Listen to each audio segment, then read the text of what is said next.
আসসালামু আলাইকুম। আজকের বিষয় হচ্ছে অসারের মূত্রত্যাগ, যাকে ইংরেজিতে বলে ইনিউরেসিস।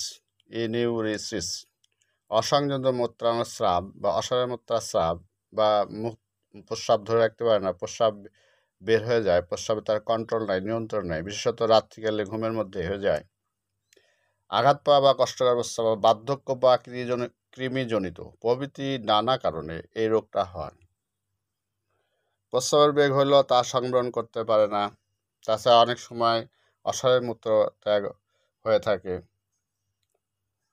তো এখন এই হোমিও ওষুধ আছে একটা, কোস্টিকাম ওষুধটা খুবই কার্যকরী। কোস্টিকাম 30 অথবা 200 পাওয়ার খেতে পারেন।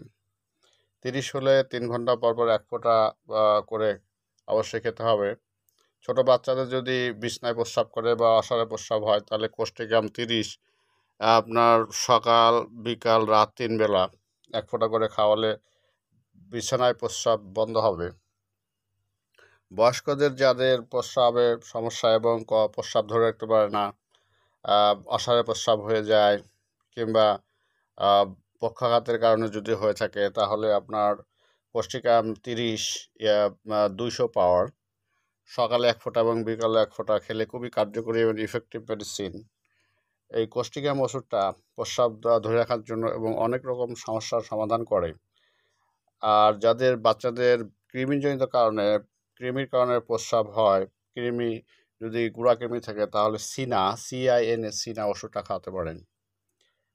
30 সকাল বিকাল 1 ফোঁটা করে খাওয়ালে আপনার কৃমির সমস্যা দূর হবে। ধন্যবাদ।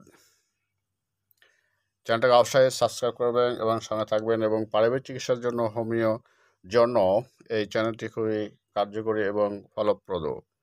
আমি ডক্টর জাফর বরকত আজকে বিদায় নিচ্ছি। খোদা হাফেজ।